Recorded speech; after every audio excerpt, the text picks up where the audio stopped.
Type Podcast Studios. We're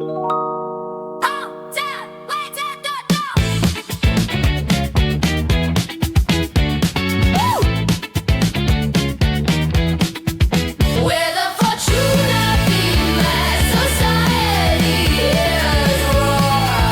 We're the Fortuna Female Society.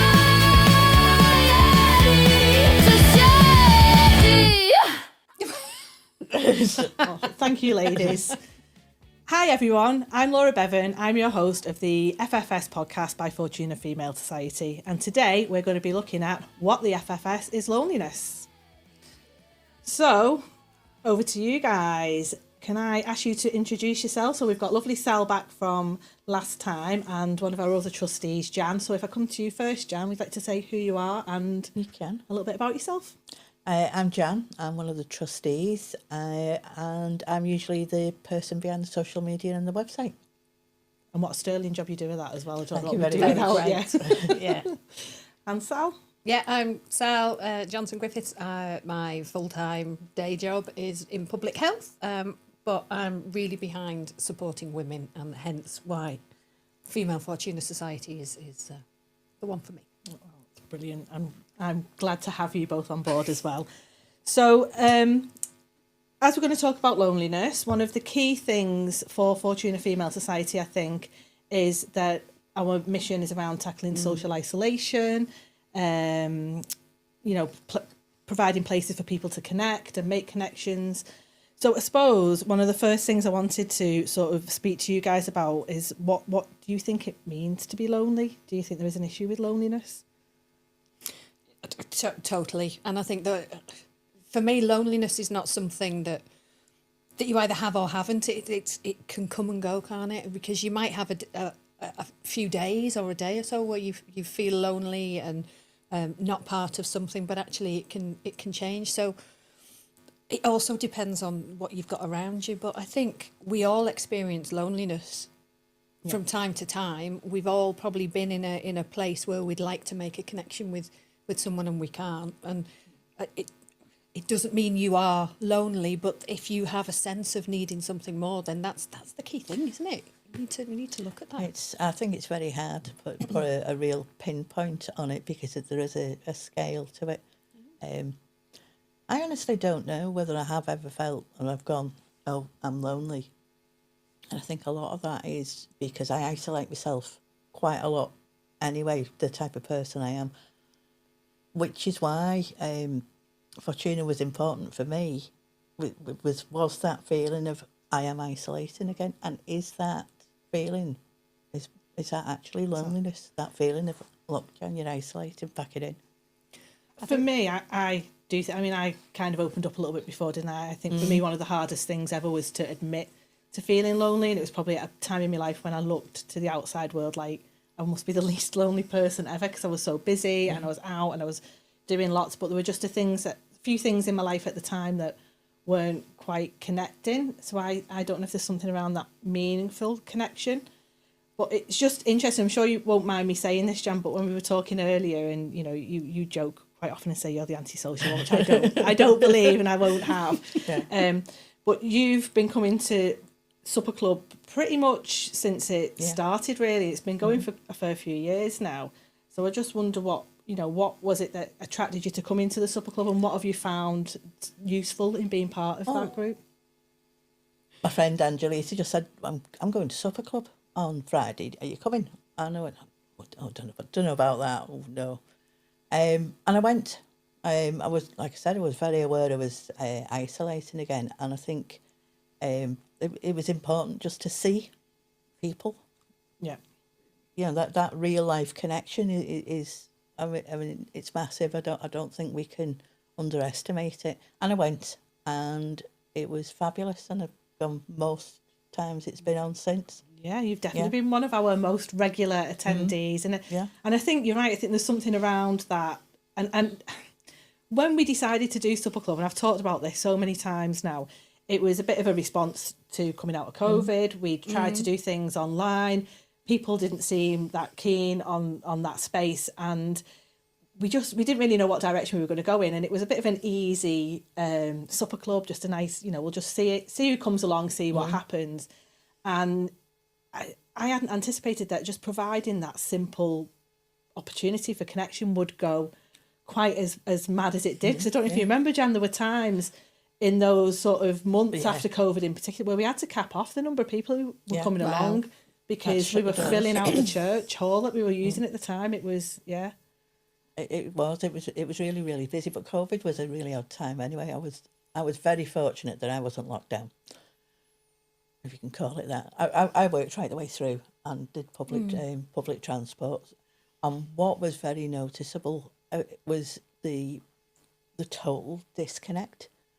I mean, people seriously lost touch. They became, in my view, they forgot how to be human.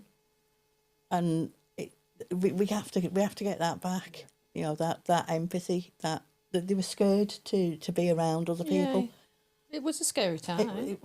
Well, yes, it was for some. Yeah. For some. Yeah. But I think the thing that's, I mean, we've not been chatting for that long, but we're talking about three things in particular, aren't we? We've said about loneliness, and we've said about social isolation or isolation, and we've used the word connection. And I think the three, they're very different things, aren't they? Because you might be connected, you might have connections, but if those connections aren't meaningful and then they're not feeding something in you, then you may as well not have them, because they're not.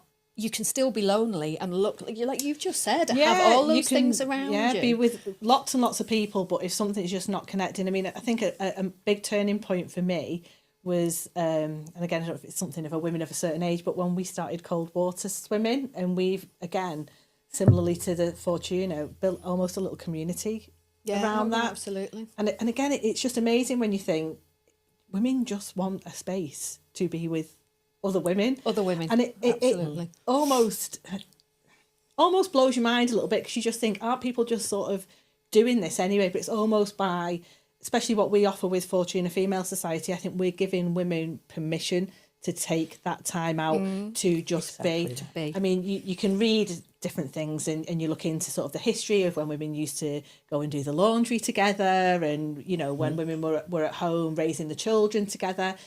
There's certainly something around that communal space that has kind of disappeared over the years. And I think what we're doing, and I think we're doing it well, is we're giving permission to say to women, actually, just come and be in this space with other women and just be. That's, Yeah, for you. Yeah. Yeah. It's very much appreciated. It was one of the things that came through for me on the consultation, was that requirement was just to connect with other women. Yeah. And there was no big ask, nothing more than that. It was, I just want to be around other women. And that it's not available anywhere else, is it, really? And I think, I mean, loneliness can happen to anyone, can't it? You can feel lonely, you can feel isolated. And it doesn't matter whether you're a man or a woman, but I think there's very different drivers behind the loneliness that we feel. And I think for women, there's really very specific times that you can feel lonely. And I think, weirdly, one of the times that I've probably felt loneliest was having kids.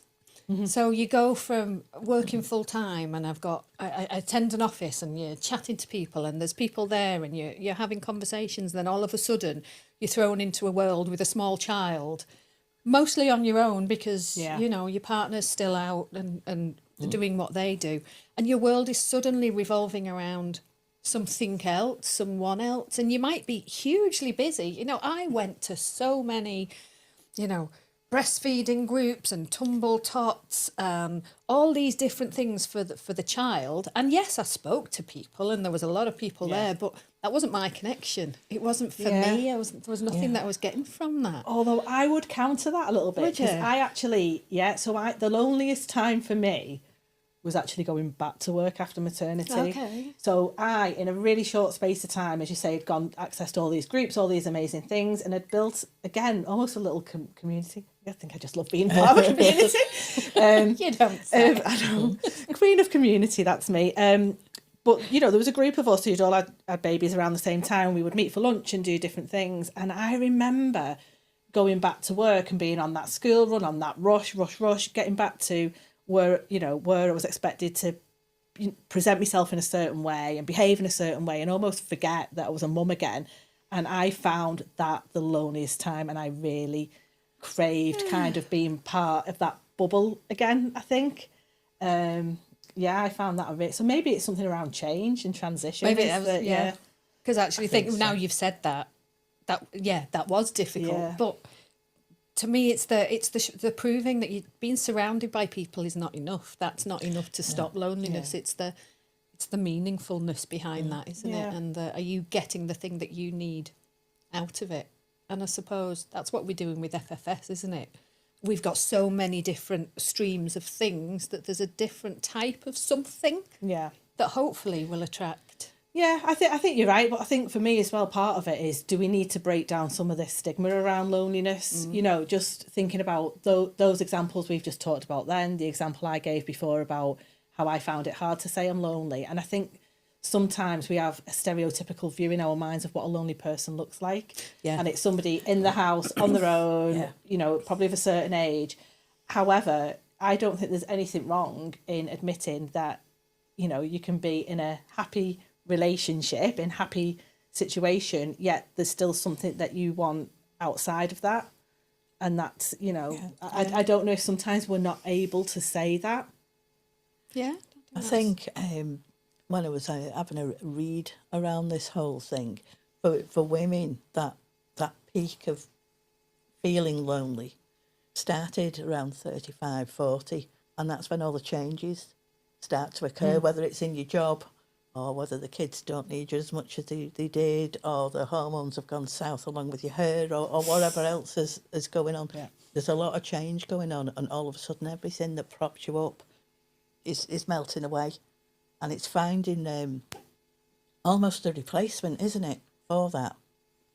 But yeah, it's looking back. I mean, I call it isolation, and perhaps it was loneliness. I lost everything. Yeah. In a very, very short period of time, it was like total shutdown for me.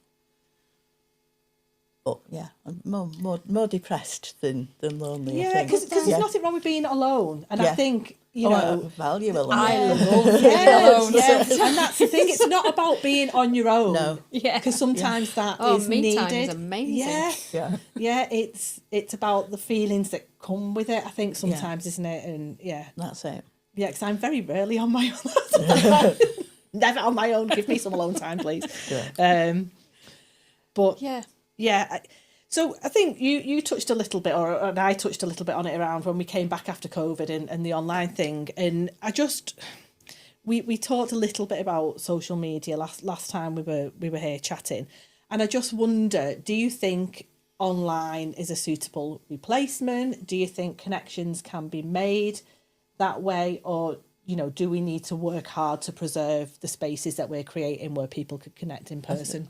You can make connections online, but they don't replace real human beings. Yeah. But not that they're not real human beings on the other side. There is very definitely something special when you sit, like we are now, sit and have a conversation that's not down a mic or typing on a keyboard or, you know, through a camera or whatever else. Yeah. Yeah. No, I agree. I think, you know, social media, let's not get into the bad bits of that, but the world shrinking and getting closer together and being able to make links with people in other countries that you would otherwise have lost connections with, it's phenomenal. And, you know, on Facebook, I've got 500 and odd friends that, you know, I probably try and keep in touch with a good number of them that I wouldn't have seen for decades, probably, if social media wasn't there. So it's nice to have the connection. But at the end of the day, we're mammals and we're social beasts. And there's something about how being with people and that connection builds your hormones and your endorphins and all the happy drugs that go on inside our bodies that, you know, seeing the words on a screen doesn't tick that box, doesn't give you that kind of sense Yeah. of feeling. So it's lovely being connected and knowing that there's people there. Yeah. And as a means of getting hold of people, if you can't get out and about, then it's perfect. Yeah. But it's not a replacement, and I think that's where some of the problems lie, I think. Yeah, where we it's a need great to- facilitator, Yeah. it's a great tool, but it can't ever replace just human touch and contact and a hug. Yeah. Oh, I don't know. Not for Not you, a Jan. hugger. Not for me. Not a hugger. I'm a hugger. It's funny, isn't it? I became more of a hugger as a rebel. When people said you can't hug people, I went, I'm going to hug you. Around like the hugging monster. That says more about you, Jan. It does, doesn't it? Yeah. So, do you think we ever get to an age where we're too old to make new friends? You're saying you've got like loads of friends on Facebook. I also have loads of friends, and I don't know if you're like me. I pick up so many friends when like on holiday, and you connect with somebody, and you might spend half a day with them. And then you're like, yeah, get you on Facebook. They're still there 6 years down the line. I've probably never had a conversation since. Hi to any of those of you that are watching this. Let's get in touch. But yeah, so you throw that term friends. We've got friends on Facebook, friends on this. But genuinely making friends as an older person, do we ever get too old? Or do you think we can No. still make friends the Of older we course, you get? can still I make didn't friends. even know where to start, to be honest. And I never did. So that's... Can you make friends as an older person? I mean, I've made friends as an older person, but they're very deep relationships. And then there's other people who are, just don't bother me. You're over there somewhere else. Yeah, well, yeah, that's the point, isn't it? There's friends, and then there's real friends. Real friends. Yeah. There's acquaintances, there's friends, and then there's real sort of Yeah. those deep connections. But clearly, I can't comment on whether you're ever too old, because I'm clearly not too old to make friends. But it's really, my goodness, the thought of not ever making new friends just because I'm getting older fills me with absolute dread. And maybe that's just because I am a social person and I am nosy and I like to find out about people. But It's just I've had some interesting conversations recently around friendship and making friends and one person said to me, well, I've got enough friends. What do I want any more for? And I was like, is there a limit on friends? Do I have a cap on it? I better start sorting through mine like a wardrobe sort. Say, right, I'm going to get rid of you, keep you. Yeah. make space over here for... But yeah, I've got enough friends. I don't need any more friends. And I just thought, is that a thing? Because even those friendships that we make when we're younger, and we you do drift apart. Your lives become so different. But you always kind of want to maintain a space for that. But is there room for more? Friendship's not static, is it? And it depends on where you are at a particular time in your life. And friendship fulfills a particular need in you, doesn't it? Yeah. And you gravitate to people that meet that need, that have similar interests. And by golly, of a certain age now. But my interests are vastly different than when I was 17 or 18 and had no problem getting out there and making friends. But if I met those people now, I wouldn't be in the slightest bit interested in in the same being things. friends with them. And there's people in my life. I've got a small circle of really close friends that we've had since childhood and since school, and I hold them dear. If I met them now as new people, would I be interested? Would we have the same connection? I don't know, because there's something about that shared experience through time. Yeah. There's people that I've met that I've been incredibly good friends with that I now don't see, and it doesn't bother me. And if I saw them again in the street, I'd chat with them, and I'd maybe go for a brew and a cake, and that would be fine. But then there's new people like the swim group. Yeah, There's friends in Quite there that are different, brand new, but they fill the thing in me right now that is more meaningful to me now. And the thought that that's not going to happen just because I'm older. Oh no, not even going there. We'll be wheeling you out, won't we? Argue with who's going to carry my coffin. Yeah. So I suppose not really an elephant in the room, but while we're talking quite openly about what we do as an organisation to try and tackle isolation, tackle loneliness, do you think there's a difference in how women will feel lonely to how men feel lonely? And is there enough being done for men, I guess? I feel like we're talking about how we're going to create these spaces and we're able to make friends. We've found these shared experiences. But I feel like a lot of what we've touched on might not necessarily be what men would access. Oddly enough, I was talking to a guy this morning about this. I said, because he said, "Oh, what are you doing today?" I said, "I'm going on a podcast." And we were chatting, and he was on about he started doing pub crawls with his friends because It's an option. it's an option every however many months to get out to meet up, because that has stopped. And what he was saying was like the younger guys don't go out, don't meet up like what they used to, and that is a problem. So yeah, I think they, while they may not feel it the same way that we do because their lived experience is different. Yeah.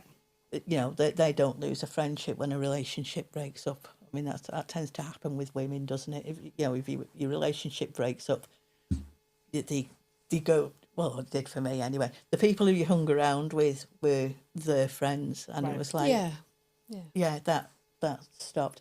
I don't think they have it the same way, but there's definitely an issue with the connection, and not meeting with people and being human.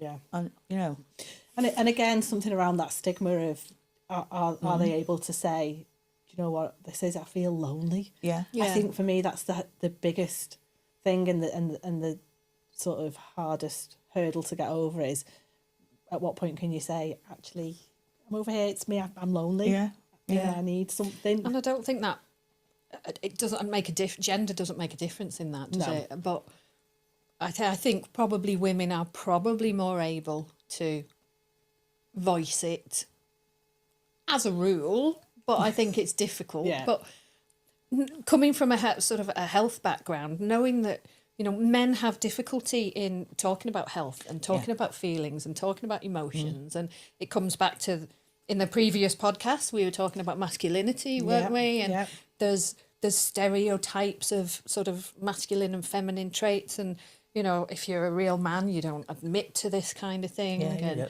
you know, you're not going to cry and all boys that. don't cry, you know, boys get sad too. Yeah.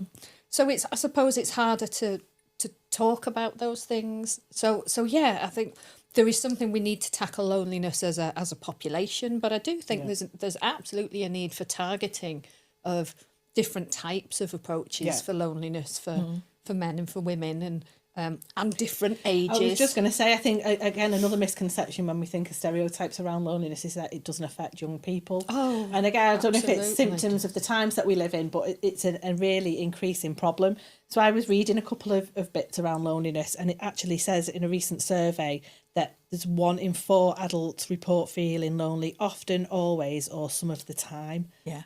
So that's, you know, when you're looking at all the people, that's a big statistic. Quarter 1 in people, 4, yeah.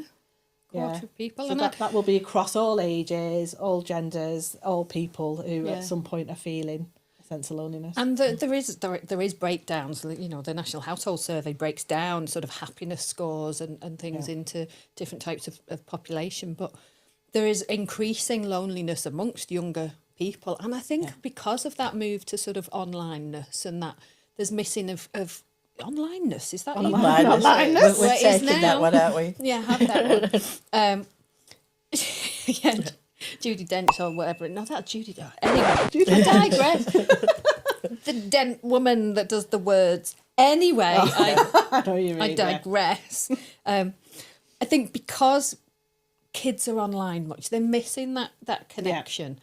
And I know, you know, I worry for my children. I mean, I think lockdown and stuff had a massive impact at certain ages, and I think there is a huge section of the population now that has missed some opportunities for connections and developing friendships, and you know, at pivotal times in their life, they've missed some of that, and probably don't have the skill because you know the thing that when you start to go out to the park together or walk downtown or something, they've missed out on that.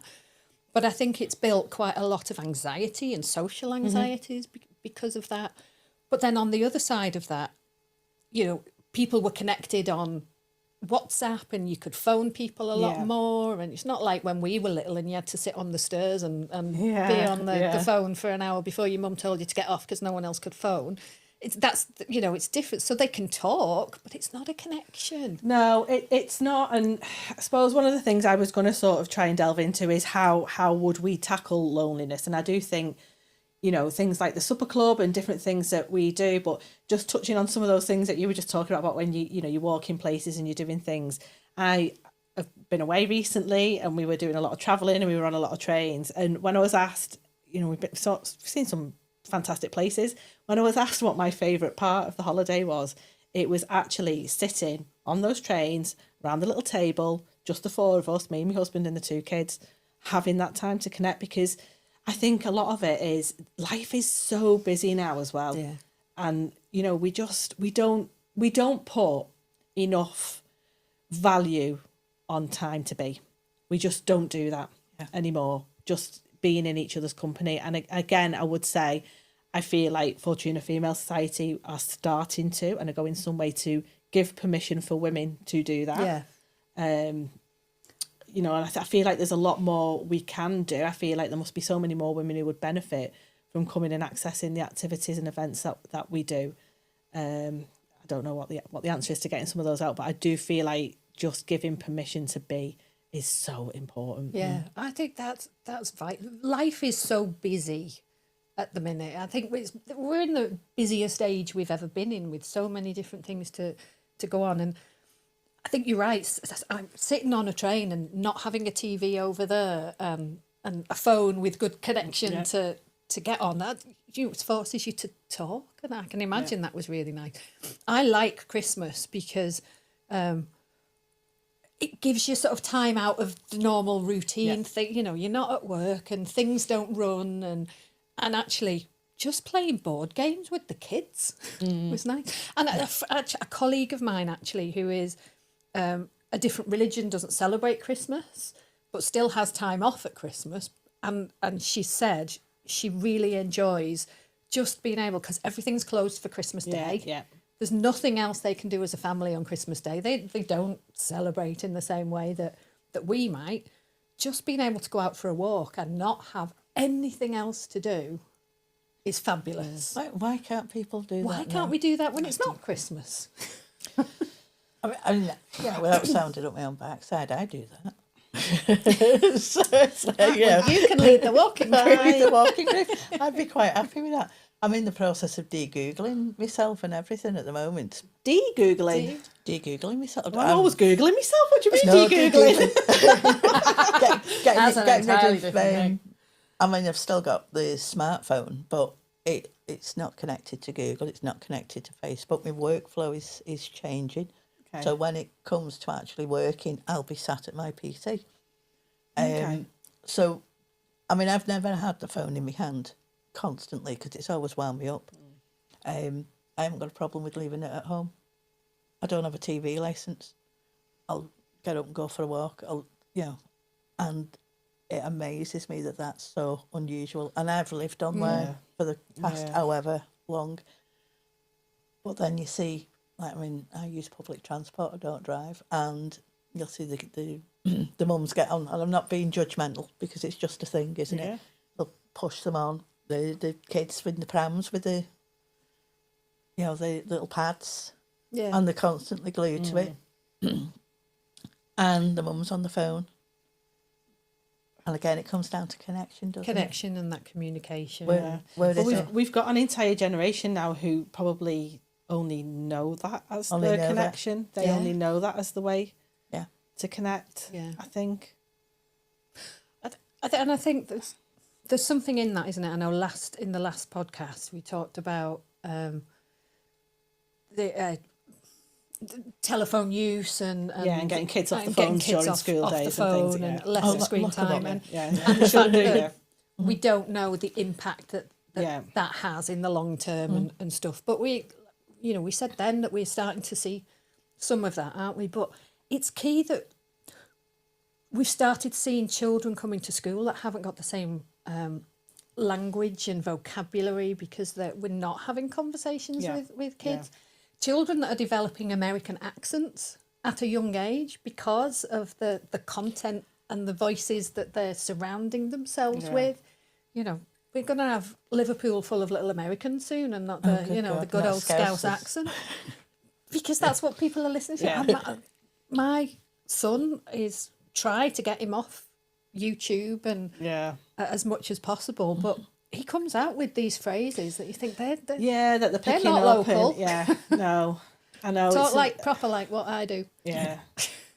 It feels quite big, doesn't it? Like some of the things that we touched on last time. I think it does feel quite big, and maybe again that's a space where we should be looking at what we can offer more. Because I know we said, didn't we, in the last podcast, that one of the things that we have been amazed at and find really positive is that at any of the sessions you very rarely find anyone on the phones, and that will be with the younger group. As you know, I quite often am at the younger group and Sal's at the younger group, and you very, very rarely will see them on the phone. So it's about how can we, first of all, how can we convince them that there's something better that's not online, and how can we make it attractive? Because one of the other things I was just thinking about as we were chatting then, and and we're talking about what the benefits we've had and how it's great to connect, and and I said I think there's so many more women that would benefit.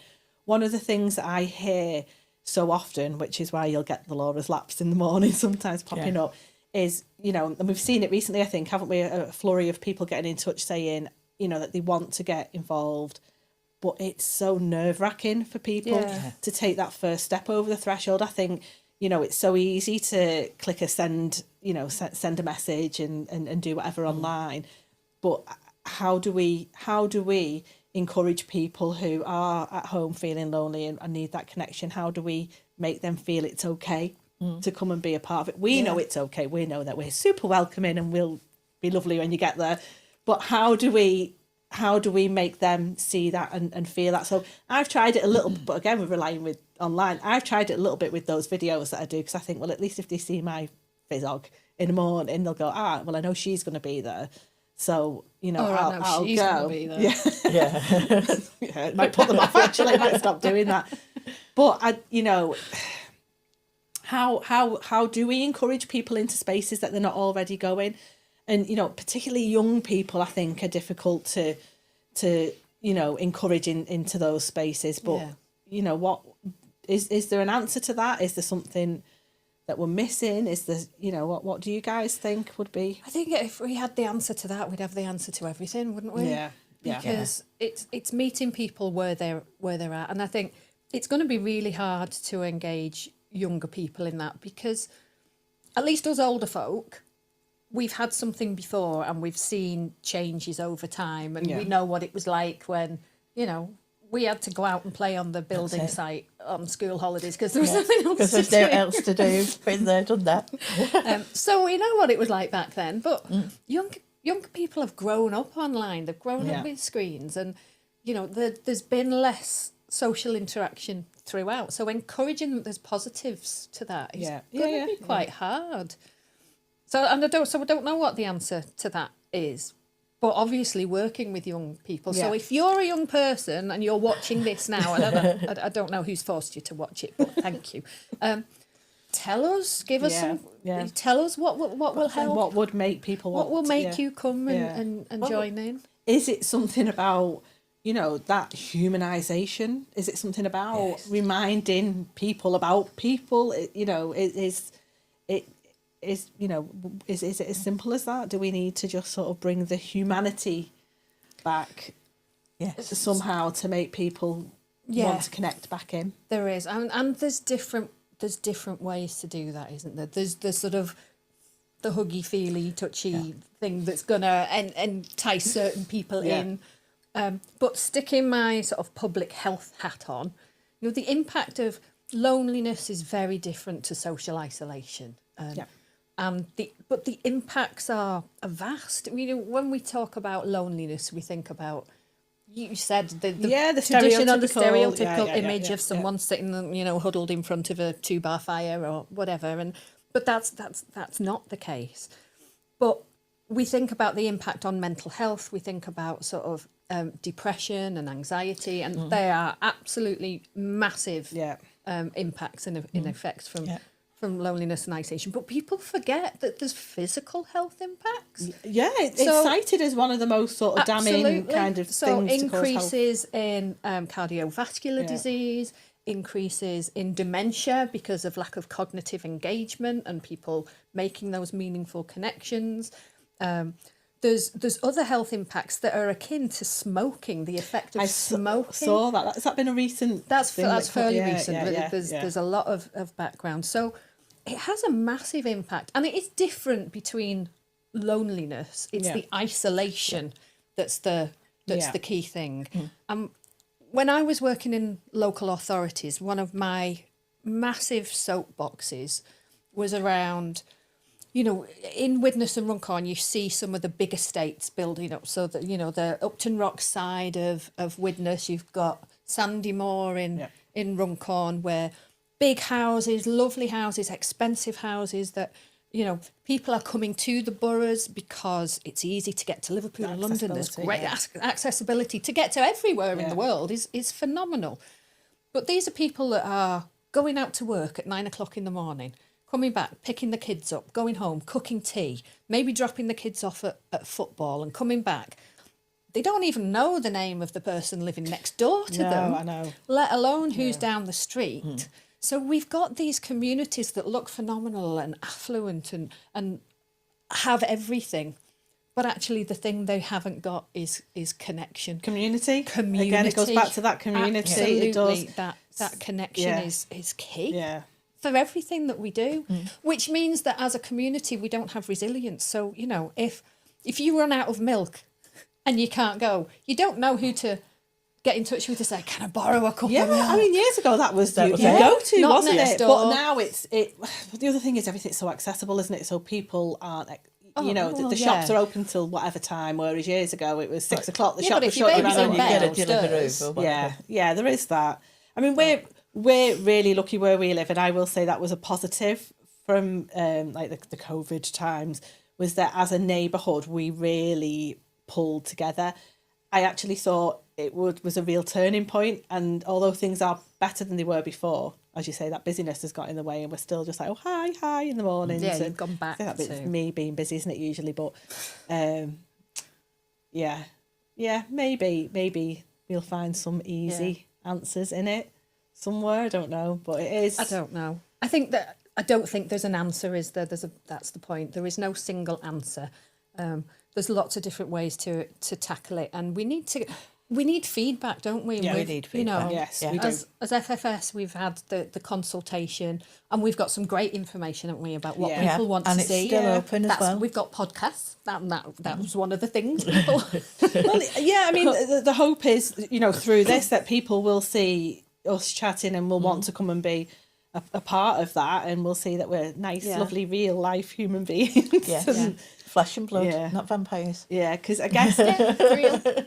So a bit of an ask really is, if you were to tell somebody why they should come to Fortuna Female Society, if you were going to get them over the threshold, what would you say to them? I suppose I'll ask you first, Jan. Why would you tell someone to come? I mean, I have recommended FFS to people, mainly because of the rather than the isolation, the accessibility to the activities. There is no financial barrier. You don't need to have 20 quid in your back pocket to go and do a meditation in a room or wherever, you know. And there's a lot of choice. So I'm not too sure how that ties into loneliness, but yeah, get over the door because it's there and it's accessible. And I think for me it's similar to that. There is so many different types of things that we offer. Yeah. There will be something that appeals to everyone. I don't know any of the groups where there are cliques. And you do, you know, if you go to the gym or you go to other places, there's always little groups, and you think, well, I can't approach them because they clearly know each other. I think every single group that we've been in, there are individuals that have come together. And I have not witnessed once anyone being excluded or sitting on their own. There's always someone that's bringing someone in. So if you're feeling a little lonely, if you're feeling like you need something, then just come along to one of the sessions. Have a look on the Facebook page. Have a look on the website. A whole different range of activities. Come along, give it a go. That would definitely be my suggestion is, you know, as I said, people would look at me and not think she's a lonely person. And I have had moments of loneliness, and seriously being at those Fortuna Female Society activities, I think I've openly said have lifted me, have made me feel better after a really bad day. I think, you know, I could do just going and climbing under the duvet, and I turn up and we have our session, and I always feel hugely lifted by the women in the room. And you know, and I know how hard it can be to get over the threshold. I get it. It's, you know, I think sometimes people can see, especially we're here talking, people think, oh, they're confident and they can do this, that and the other. It is not. It is a huge push out of my comfort zone to have got me where I am. But, you know, I completely say it's down to the amazing women that have been part of Fortuna Female Society and been a part of creating that space. Absolutely. So I would, as Sal said, just urge anyone who, you know, just feels like they want to be in a safe space, feels like they just want to be with other people. I mean, you don't even have to talk. You don't even have to come and say, you know, we're not asking you to come and give us your life story. Yeah. Just come and take part in an activity, come and have a chat. And the friendships that have been made, because we've had so many ladies who have come on, you know, they've braved it and come on their own. And, you know, I'm not going to sort of out them, but, you know, I'm thinking of a couple in particular, and they've made some lovely connections and gone on to do loads of other things outside of what we offer with the friends that they've made through Fortuna Female Society. The FFS is not us. It's not about the chair or the trustees. It's about you, and it's about the people that come. It is 100%. It's about the people who come along to the sessions. Thank you, ladies. That was a great conversation. So we asked what the FFS is loneliness, and we hope that we've really managed to answer that for you in this episode. But if you've got anything that you'd like to add, don't forget to comment and don't forget to subscribe. See you next time.